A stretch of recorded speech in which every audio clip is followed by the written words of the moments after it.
If you're going to tell the Slinky story, the first thing you've got to do is define the word. Slinky.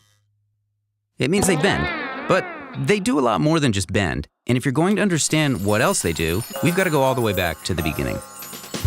It's the early 1950s, and a young musician by the name of Ernie Ball is fresh out of the Air Force Band. He plays guitar and pedal steel, and he's got a passion for teaching music. Ernie opens his own music teaching studio for young aspiring guitar players.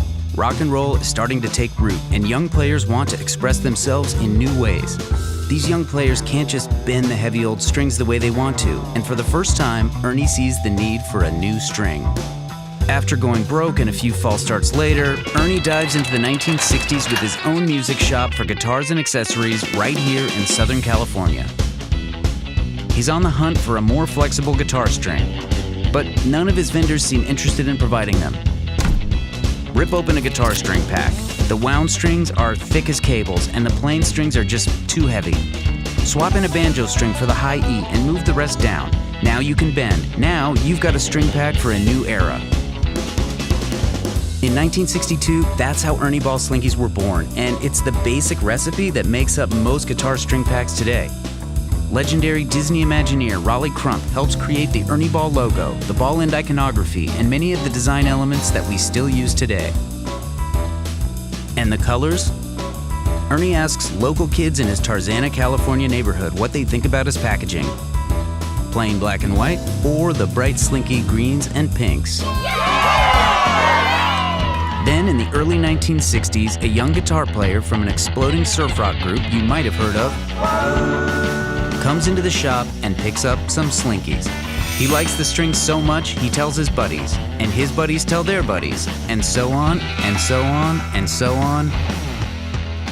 By 1967, rock and roll has permeated American culture, and Southern California becomes a hotbed for the new sound. Ernie closes his guitar shop and moves to Newport Beach, California to concentrate on manufacturing strings and accessories full-time. As the Slinky family grows, so does Ernie's. His son Sterling goes out on the road selling strings and building relationships in the guitar community. After a few years, he's taken Slinky around the world. Business is so good, they even buy a guitar company. There's the NAMM show, the Battle of the Bands, and 20 years of partnership with this little thing called the Vans Warped Tour.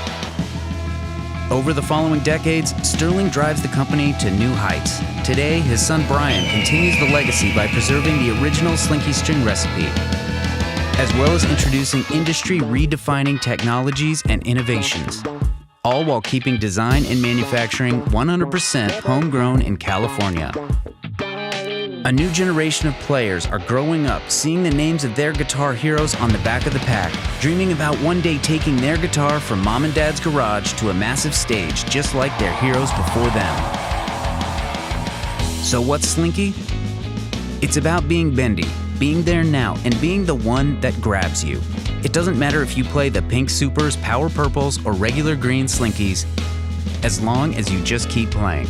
How do you ride the sea change that is music culture? Be Slinky. What's your Slinky story?